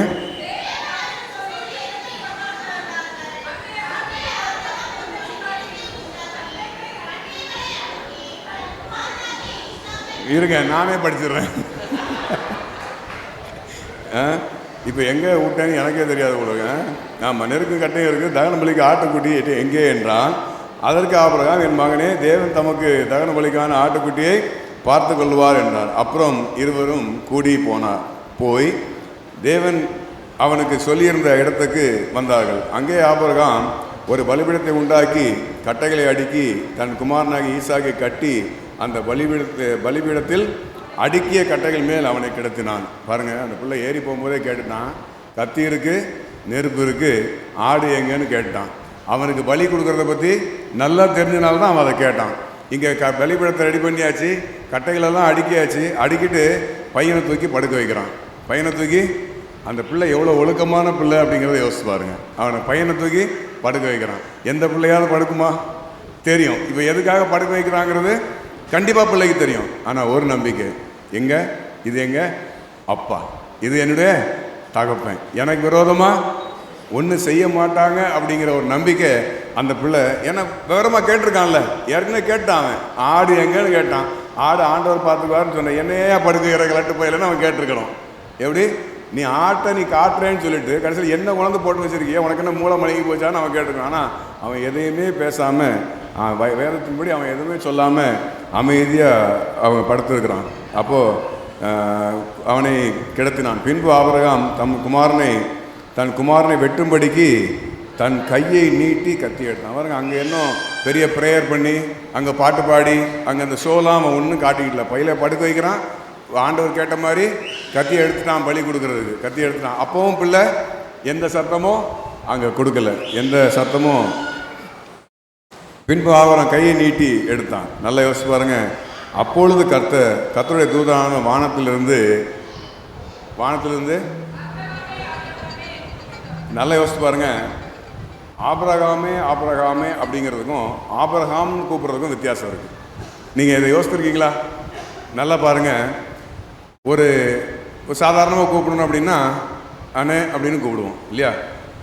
ஒரு அவசரத்தில் பதற்றத்தில் கூப்பிடணும்னா அண்ணன்னு கூப்பிடுவோம். இங்கே என்ன கூப்பிடுறாங்க? ஆபிரகாமே அப்படின்னு என்ன அர்த்தம்? ஒரு செகண்ட் மிஸ் ஆகுனா போட்டுருவாங்க. அங்கே எப்படி ஒரு செகண்ட் மிஸ் ஆகுனா பிள்ளைய போட்டுருவான். கடைசி வரைக்கும் இழுத்து பிடிச்சி பார்க்குறாரு ஆண்டவர். ஆஹா, இவன் விடுற மாதிரி தெரில. கடைசியில் இவன் போட்டுட்டு என்ன கேட்பான்? நம்ம தூளை மாதிரி தரேன், ஸ்டாரை மாதிரி தரேன்னு சொல்லிட்டு கடைசியில் இருந்ததே ஒன்று பிடிங்கிட்டீங்களேயா அப்படின்னு சொல்லி சாரால் நம்மளை திட்டுற அளவுக்கு இவன் கொண்டு போய் நம்ம நிறுத்திடுவான் போல இருக்கே அப்படின்னு சொல்லி அங்கே அவர் பார்த்துட்டார். யார்? ஆண்டவர் பார்த்துட்டார். ஆபிரகாமே பிள்ளையாண்டான் மேல் கையை வைக்காத. எப்படி கையை வைக்காத அப்படின்னு சொல்லி சொல்கிறார். ஆபிரகாம் அவனை, இல்லை வேண்டாம் நானே படிச்சுக்கிறேன், எனக்கு இந்த கொஞ்சம் கண்ணு கலங்கிறதுனால அதை ஸ்டடி பண்ணி படுக்கிற கஷ்டமாக இருக்குது. அதுக்குள்ளே நீங்கள் போடுற எக்கோலாம் நம்மளால் தாங்க முடியல, இங்கே இருக்கிறவங்களும் புரியாது, அதனால் நானே பார்த்துக்கிறேன். பின்பு ஆபிரகாம் தன் குமாரனை எட்டுபடி கையை நீட்டினான். அப்பொழுது ஆபிரகாமே என்று கூப்பிட்டார். அவன் இதோ அடியேன் என்றான். அப்பொழுது அவர் பிள்ளையாண்டான் மேல் உன் கையை போடாதே, அவனுக்கு ஒன்றும் செய்யாதே. நீ அவனை உன் புத்திரன் என்றும் உன் ஏகசுதன் என்றும் பாராமல் எனக்காக ஒப்பு கொடுத்தபடியினால் நீ தேவனுக்கு பயந்தவன் என்றும் இப்பொழுது அறிந்திருக்கிறேன் என்றான். இப்போ என்ன சொல்கிறாரு? அங்கே ஆபிரகாம் அப்படி திரும்பி பார்க்குறாரு. அங்கே முள் புதருக்குள்ளே ஒரு ஆட்டு கொம்பு மாட்டி சிக்கிட்டு இருக்குது. அதை கொண்டு பலி கொடுத்து திருப்பி கீழே என்ன சொல்லிட்டு வந்தார்?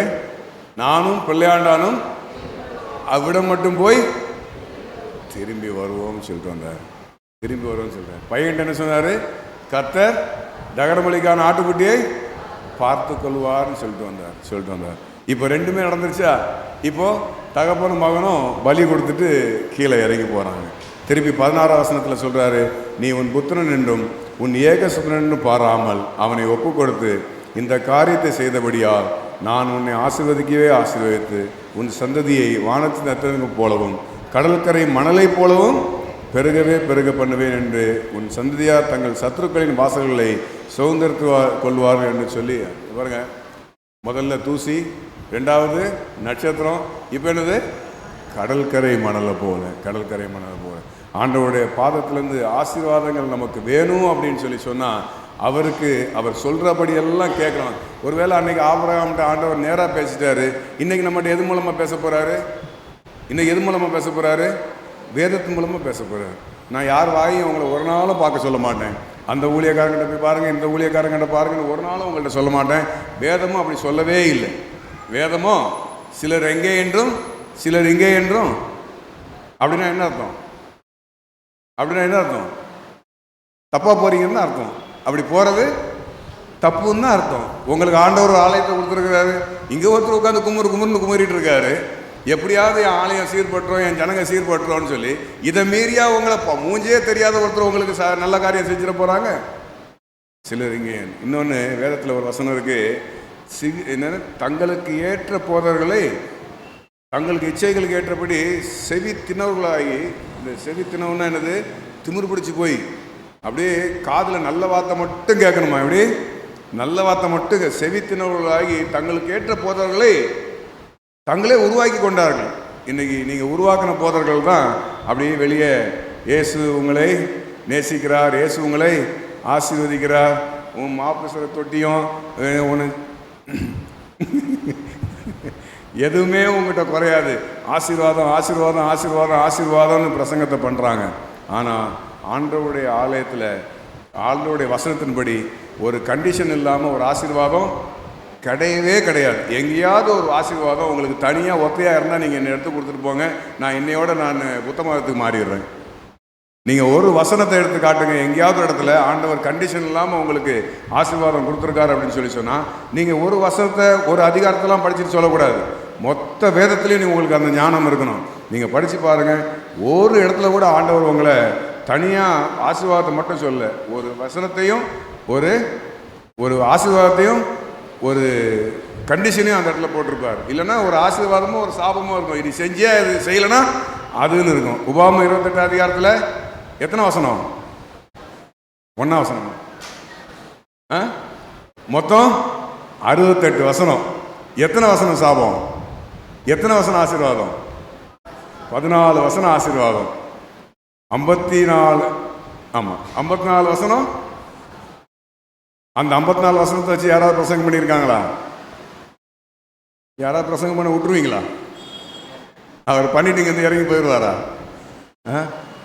எனக்கு சொல்லியிருக்காங்க, நான் பாம்பேயில் ஒரு சர்ச்சுக்கு பேச போயிருந்தேன். ஐயா இதை பேசிடாதீங்க, அவர் வீட்டில் அந்த பிரச்சனை, இதை பேசிடாதீங்க, இவர் வீட்டில் எந்த பிரச்சனை, இப்படிலாம் சொல்கிறாங்க. இப்படி பேசிட்டு போயிடுறாங்க. நான் ஒரு சர்ச்சுக்கு போயிருந்தேன். அந்த இடத்துல ஒரு மிஷினரி வந்திருந்தார். அவர் ஒரு இடத்துல சர்வீஸ் நடத்தும் போது அந்த சர்ச்சுக்குள்ள ஒரு பிரச்சனையாகி போலீஸ் எல்லாம் உள்ளே வந்துட்டாங்களாம். இதை சொல்லி அவர் அந்த மிஷினரி பேசிட்டு இறங்கிட்டார். சர்ச்சு முடிஞ்சு பாஸ்டர் ரூமில் போய் நானும் மிஷினரி பாஸ்டர் உட்காந்து பேசிகிட்டு இருக்கோம்.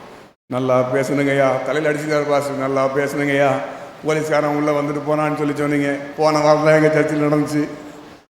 நான் தான் சொல்லி கொடுத்து உங்களை பேச வச்சுட்டேன். இப்போ நீங்கள் போன பிறகு வச்சு வாங்குவானுங்க பாருங்கள். எப்படி என்ன? அப்போது எல்லா பிரச்சனையும் சபைக்குள்ளே இருக்குது, எல்லா பிரச்சனையும் குடும்பங்களுக்குள்ளே இருக்குது. பாஸ்டர் தான் சொல்லிக் கொடுத்து, போதகர் தான் சொல்லிக் கொடுத்து பேச வச்சுட்டாருன்னு நான் என் ஆண்டவருக்கு ஒன்றுமே தெரியாதா? ஆண்டவருக்கு ஒன்றுமே தெரியாதா? என்றைக்குமே ஆண்டவர் உங்கள்கிட்ட பேசணுன்னே நினைக்க மாட்டாரா? ஏதாவது ஒரு வகையில் யார் மூலமாவது பேசணும்னு நினைக்க மாட்டாரா? ஒரு கழுதை பேசி ஒரு தீர்க்கதரிசி மாறி போனானே அப்போது ஒரு மனுஷனுக்கே வாய்ப்பு கொடுக்காத அளவுக்கு நமக்கு செவித்தினவு தானே ஆயிடுச்சு. இன்னைக்கு வசனத்தின்படி இன்னைக்கு நமக்கு செவித்தினவு தானே ஆயிடுச்சு. நல்லா யோசிச்சு பாருங்க.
யார் கொடுப்பாரு?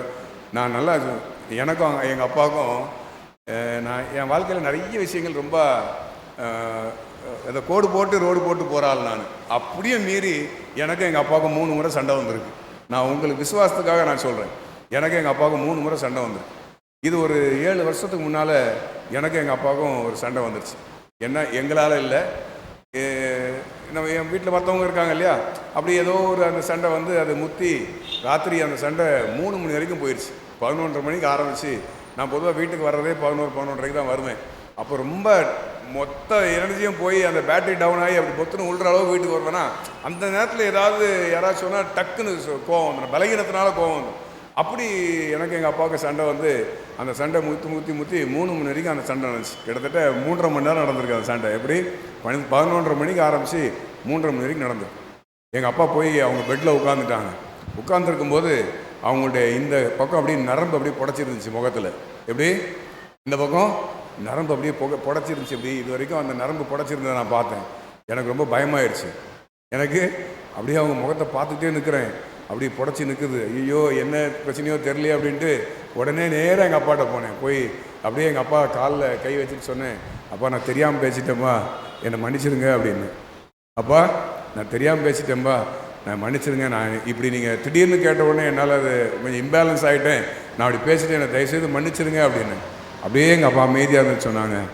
அப்படி நிமிர்ந்து பார்த்து சொன்னாங்க, சரிப்பா போப்பா, எனக்கும் வேறு யார் இருக்கா, எனக்கும் நீ தானப்பா இருக்க அப்படின்னாங்க.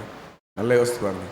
நான் எவ்வளோ அநியாயம் பண்ணாலும் சரி என் அப்பா என்னை மாறவே போகிறதில்லை, எங்கள் அப்பா மாறவே போகிறதில்லை. நாம் எப்படிப்பட்டவங்களாக இருந்தாலும் சரி நமக்கு தாங்க கொடுத்தாகணும் அவர் அந்த ஆஸ்தியை.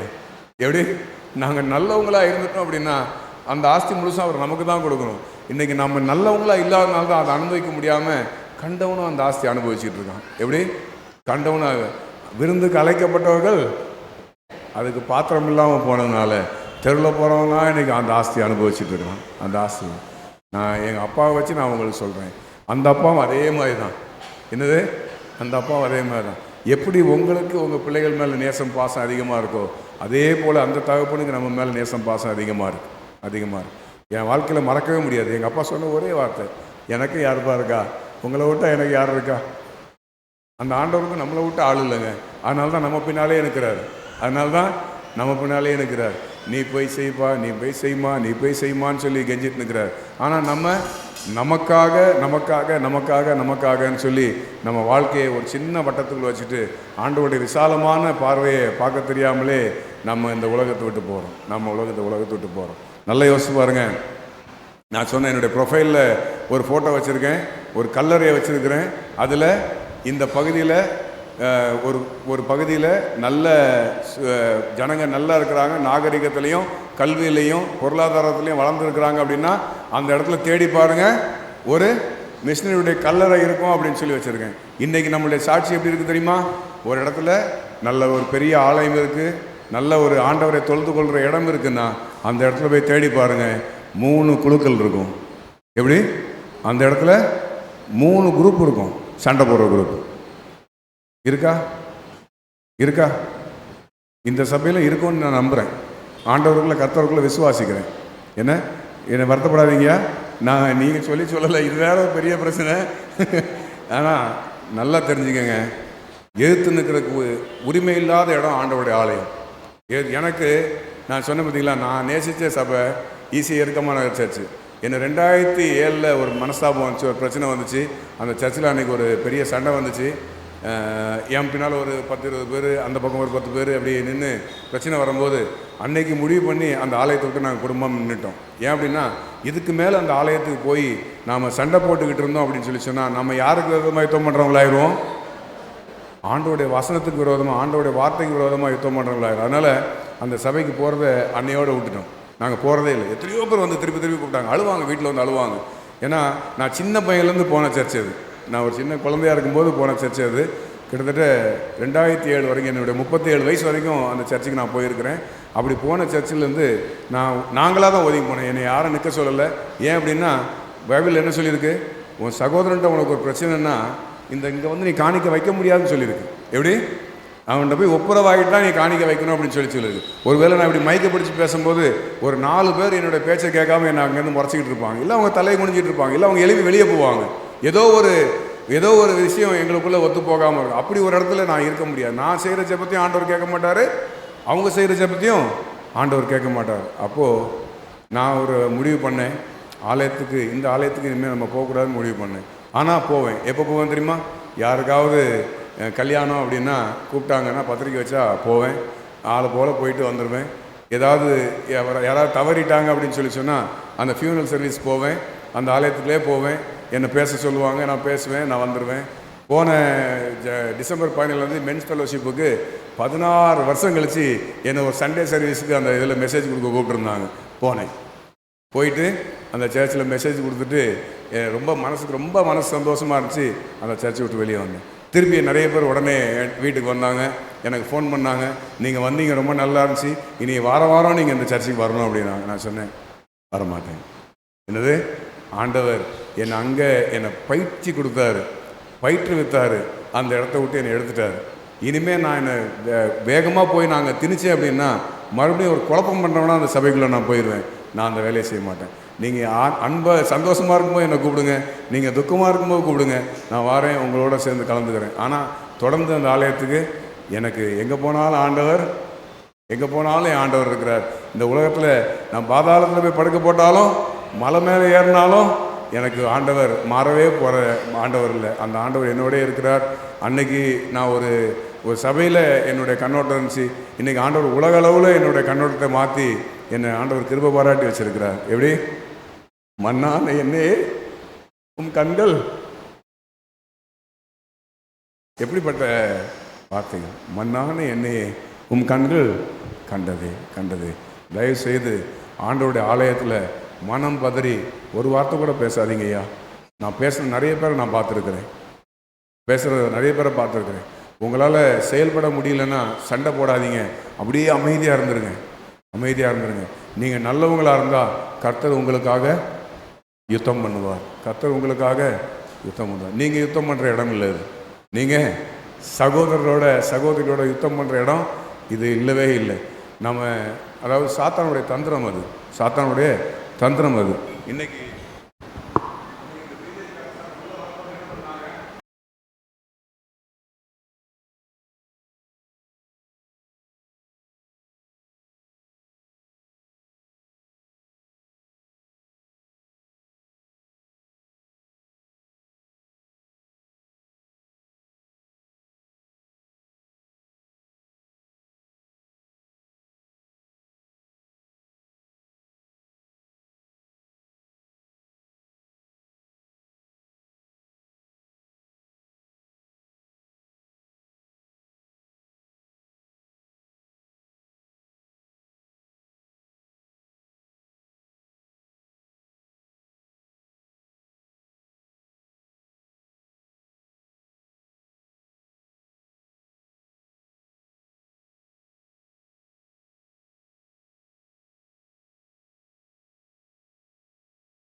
கிரியை செய்து சபையை தனித்தனியாக பிரித்து வச்சுருக்கான். சபையை தனித்தனியாக பிரித்து வச்சுருக்கான். சபைகளில் ஒரு மனம் இல்லை. ஒரு மனம் எங்கே உண்டோ, ஒரு மனம் எங்கே உண்டோ அங்கே விடுதலை உண்டு. அப்போ ஒரு மனம் இல்லையே, இங்கே விடுதலை இருக்குமா? இருக்குமா? ஒரு மனம் இங்கே இல்லையே, விடுதலை இருக்குமா? இங்கே ஆண்டவர் இருப்பாரா? எனக்கு உங்களை பார்த்தா பிடிக்கல, உங்களுக்கு என்ன பார்த்தா பிடிக்கல, அப்போ ஆண்டவருக்கு நம்மளை பார்க்கும்போது பிடிக்குமா? சகோதரனை மன்னிக்க முடியலையே, எத்தனை முறை மன்னிக்கணும்? 7-70 தூரம் மன்னிக்கணுமே, 7-70 தூரம் மன்னிக்கணுமே. அடிக்கடி கடிந்து கொள்ளப்பட்டு தன் இருதயத்தை கடினப்படுத்துகிறவன் சடுதியில் சகாயமின்றி சடுதியில். சாதாரணமாக நினைக்காதீங்க. ஆண்டவர் இரக்கமுள்ள தேவன், ஆண்டவர் நீடிய கிருபை உள்ள தேவன், எல்லாம் உண்டுங்க.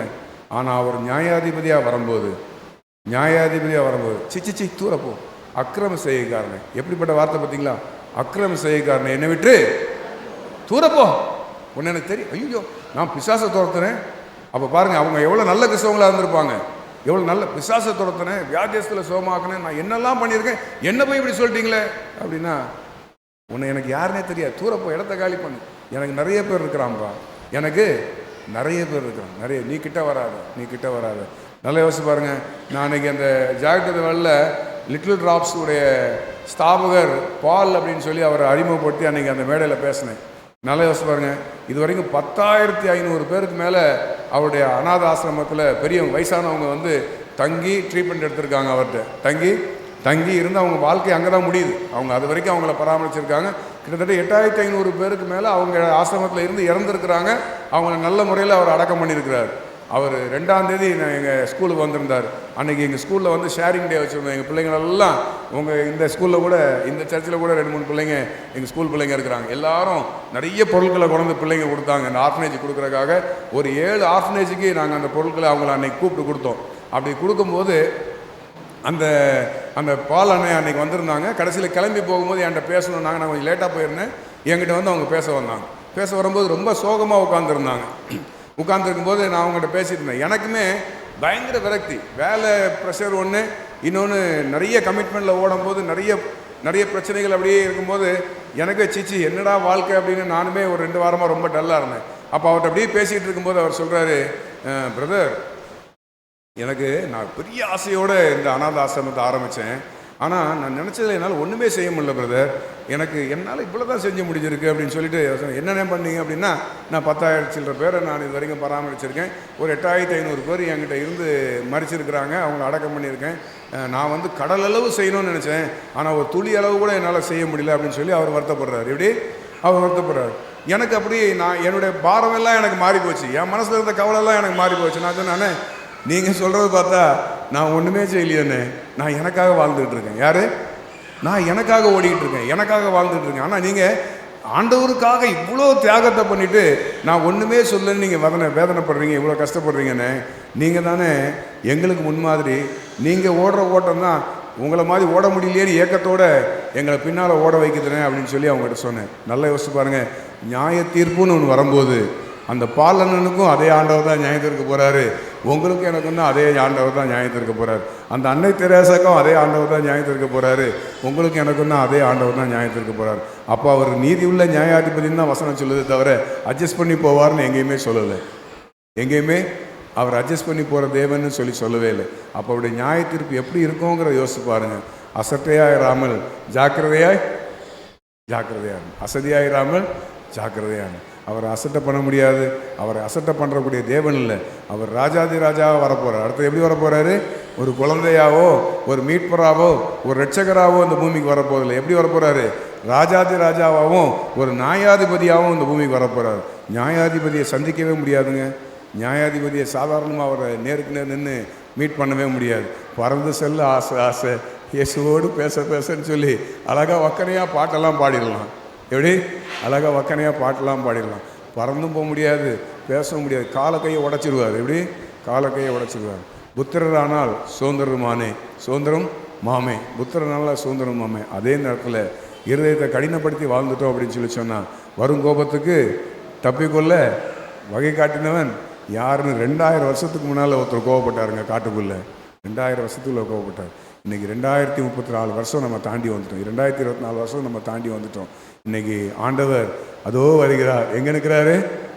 பக்கத்துலேயே நின்றுட்டுருக்கிறார். எப்போனாலும் உள்ளே வருவார். நாம் அதுக்கு ஆயத்தமாக இருக்கிறோமா அப்படிங்கிற யோசிச்சு பாருங்கள். யாரையும் நம்ம குற்றம் சொல்ல முடியாதுங்க. நாம் மட்டும்தான் நம்ம வாழ்க்கைக்கு பதில் சொல்ல முடியும். நம்ம யாரையும் திருத்த முடியாது. நம்மளை மட்டும்தான் நம்ம முதல்ல திருத்த முடியும். நம்மளை மட்டும் கையாளுறதுக்கு தான் அதிகாரம் நமக்கு ஆண்டவர் கொடுத்துருக்காரு, தவிர யாரையும் ஆளுகை செய்கிற அதிகாரம் நமக்கு ஆண்டவர் கொடுக்கல. அதனால் மாற்றங்கள் இங்கேருந்து மட்டும்தான் வரணும். உங்களால் முடிஞ்சால் நீங்கள் மட்டும் மாறிடுங்க. எப்படி? நீங்கள் மட்டும் மாறிடுங்க. நீங்கள் அடுத்தவங்களை பற்றி உங்களுக்கு கவலையே இல்லை. அடுத்தவங்க உங்களுக்கு நீங்களும் ரெக்கமெண்டேஷன் பண்ண முடியாது. நியாயத்தீர்ப்பு நாளில் அவங்களும் உங்களுக்கு ரெக்கமெண்டேஷன் பண்ணுற சூழ்நிலை கிடையாது. உங்கள் பெத்த பிள்ளைக்கே நீங்கள் பண்ண முடியாது.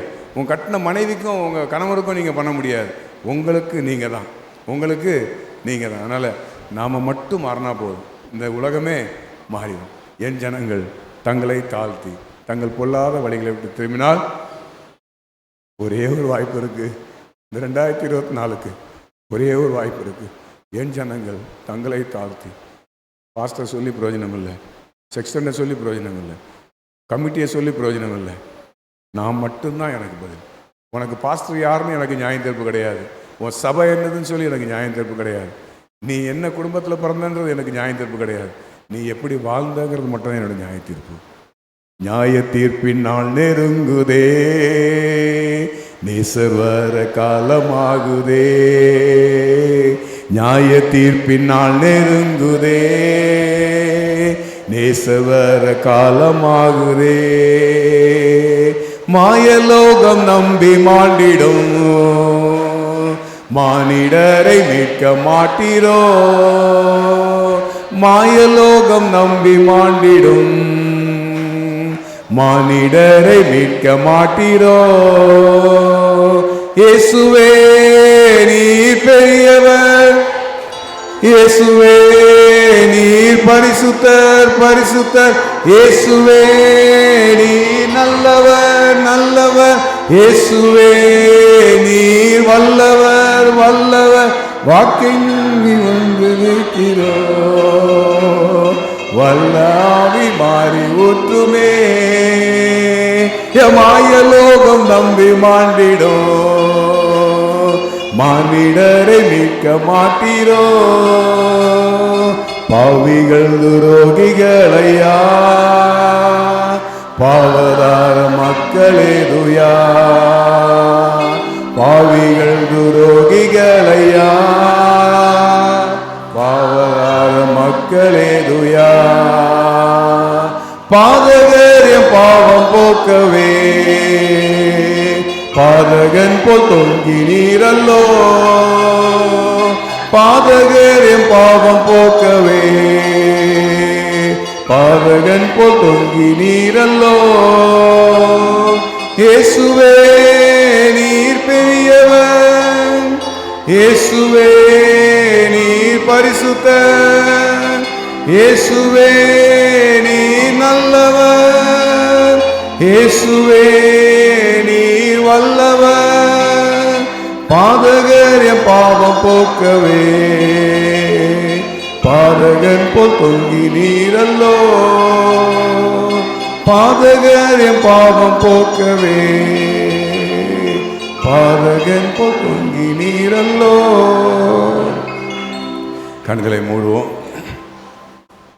கர்த்தர் தெய்வமானால் கர்த்தரை தொழுது கொள்ளுங்கள், பாகால் தெய்வமானால் பாகாலை தொழுது கொள்ளுங்கள். கர்த்தர் நல்லவங்கள காப்பாற்றுவார், பாகால் கெட்டவங்கள காப்பாற்றும். ஏதாவது ஒரு தலைமை தேர்ந்தெடுக்கணும். இரு வழிகளில் குந்தி குந்தி நடக்கக்கூடாது அப்படின்னு சொல்லி வேதம் தெளிவாக சொல்லுது. கர்த்தர் தெய்வமானால் கர்த்தரை தொழுதுகள். கர்த்தரே தேவன், கர்த்தரே தேவன் சொல்லி நம்ம ஒரு 1000 முறையாவது நம்ம பாடியிருப்போம். அந்த பாடல்கள்லாம் பரலோகம் போய் சேராது. நம்மளுடைய இருதயத்தின் சுத்தம் ஆண்டவருக்கு நேராக நம்ம நேரத்துக்கு வந்து போகும். நியாய தீர்ப்பின் நாள் நெருங்குது, நேசர் வர காலமாகுது. நம்முடைய இன்னொரு ஆலயத்தை நம்ம கட்டுறோம். இன்னொரு பெரிய ஆலயம் இங்கே உருவாக போகுது. அது நாம் ஆண்டவருடைய வருகைக்கு பின்னால் உட்கார்ந்து அழுறதுக்கா, அல்லது வருகையில் கைவிடப்பட்டவர்கள் புறஜாதி மக்கள் உட்கார்ந்து அழுறதுக்கா அப்படின்னு சொல்லி நம்ம யோசித்து பார்ப்போம். நம்மை நாம் நிதானித்திருந்தோமானால் நாம் நியாயம் தீர்க்கப்படும். அவர் வருகிறார், அவர் ராஜாவாக வருகிறார். அவர் ராஜாவாக வருகிறார், அதிகாரமுள்ளவாக வருகிறார், அதிகாரத்தை இம்ப்ளிமெண்ட் பண்ணுறதுக்கு வரார், நமக்கு கூலி கொடுக்க வரார். அதனால் ஆண்டவருக்கு பிரியமாய் இந்த வருஷத்தில் எப்படி வாழ முடியும்னு சொல்லி பார்ப்போம். 2024 தேர்தலுக்கு நம்ம ஆயத்தம் பண்ணுவோம். நீங்கள் யாருக்கு ஓட்டு போட்டாலும் அவனுக்கு போயிடும்யா. நீங்கள் யாருக்கு ஓட்டு போட்டாலும் அவனுக்கு போயிடும். இந்த உலகம் பொல்லாங்கனுடைய கரத்தில் இருக்குது. ஏன்னா என் ஜனங்கள் என்னை இன்னும் தேடலை. என்னை தேடலை. ஒருவேளை என் ஜனங்கள் தங்களை தாழ்த்தி தங்கள் பொல்லாத வழிகளை விட்டு திரும்பினால் இந்த தேசத்துக்கே சேமம் கிடைக்கும். தகப்பனே, இந்த அருமையான மத்தியான வேலைக்காய் நன்றியோடு துதிக்கிறங்க. தாவே ஸ்தோத்திரம். நீங்கள் நல்ல தேவனாய், வாக்குமாறாத தேவனாய், எங்களை கரம் பிடித்தவர், இம்மட்டும் எங்களை வலுவாமல் எங்களை பாதுகாத்து நடத்தியிருக்கீங்கப்பா. நன்றியோடு துதிக்கிறோம். உம்முடைய கிருபைக்கும் உம்முடைய இரக்கத்துக்கும் நாங்கள் நன்றி செலுத்துகிறோம். ஏசப்பா, இனி இருக்கிற காலங்களில், என் எஞ்சிய காலங்களில் உங்களுக்கு பிரியமாய் ஓடக்கூடிய கிருபையை எங்கள் வாழ்நாளில் எங்களுக்கு தந்து நீங்கள் கிருபை பாராட்ட முடியாமல் பாட்டில் செபிக்கிறோங்க. தாவே, உமக்கு பிரியமாய் உண்மை ஒருத்தரை மாத்திரம் மகிமைப்படுத்தி ஒருத்தரை மாத்திரம் பிரியப்படுத்தக்கூடிய கிருபையை எங்கள் தாங்கப்பா. வேதத்தின்படி நடக்கிற உத்தம வார்க்கத்தார் பாக்கியவான்கள்னு சொல்லி வேதம் சொல்லுதப்பா.